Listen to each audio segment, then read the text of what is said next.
Hello friends, GST express में आपका स्वागत है।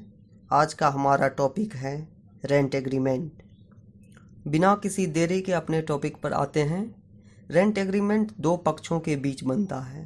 पहला पक्ष मकान मालिक का होता है, जिसे हम लेख्यकारी कहते हैं।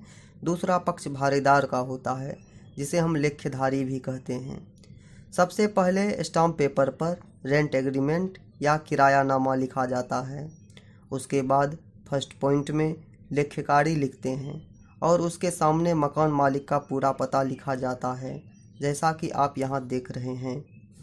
सेकंड पॉइंट में लेख्यधारी लिखते हैं और उसके सामने भाड़ेदार का पूरा पता लिखा जाता है, जो उसके आधार कार्ड पर लिखा हो। थर्ड पॉइंट में लेख्य प्रकार लिखकर उसके सामने किरायानामा लिखते हैं। फोर्थ पॉइंट में रेंट एग्रीमेंट का समय लिखा जाता है कि कितने दिनों के लिए यह रेंट एग्रीमेंट बनाया जा रहा है। पाँचवें पॉइंट में कितना मंथली रेंट निर्धारित किया गया है वो लिखा जाता है। जैसा कि हमारे केस में 2000 रुपया मंथली रेंट तय हुआ है, तो यहाँ पर 2000 रुपया महीना लिखा गया है। सिक्स्थ पॉइंट में रेंट वाला रूम या ज़मीन का पता लिखा जाता है। यह जीएसटी के नज़रिए से काफ़ी महत्वपूर्ण पॉइंट है, क्योंकि इसे जीएसटी ऑफिसर बारीकी से चेक करता है। यहाँ पर जैसा कि आप देख रहे हैं, सबसे पहले गांव का नाम लिखा गया है, उसके बाद पंचायत का नाम लिखा गया, उसके बाद ब्लॉक या अंचल का नाम लिखा गया, फिर रोड का नाम लिखा गया है, उसके बाद भवन या कॉम्प्लेक्स का नाम लिखा गया है, फिर हाउस नंबर लिखा गया है, उसके बाद लैंडमार्क लिखना होता है और अंत में जिला, राज्य और पिन कोड का नंबर लिखना होता है।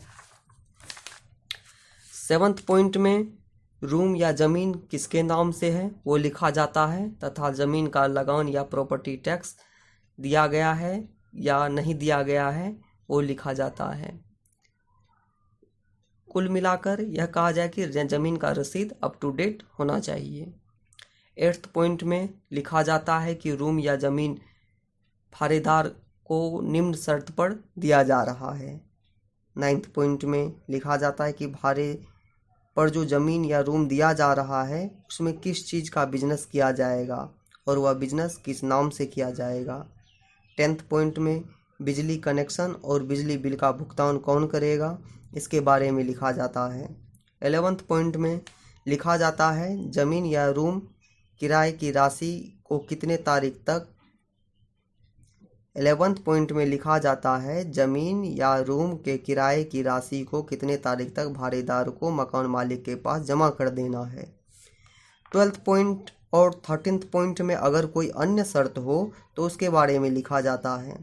14th पॉइंट में दोनों पक्ष यह घोषणा करते हैं कि हमने पूरा रेंट एग्रीमेंट को पढ़कर समझ लिया और सब कुछ सही पाने के बाद अपना अपना सिग्नेचर नीचे कर दिया है, जो आगे भविष्य में काम आवे। इसके बाद नीचे दोनों पक्षों को अपना अपना सिग्नेचर करना होता है तथा किसी एक गवाह का भी साइन करवा लेना चाहिए। इस प्रकार आपका रेंट एग्रीमेंट बनकर तैयार हो जाएगा। अगर आपको अभी भी कोई कन्फ्यूजन रह गया हो तो आप नीचे कमेंट बॉक्स में कमेंट करें। हम कोशिश करेंगे कि आपका कन्फ्यूजन दूर कर सकें।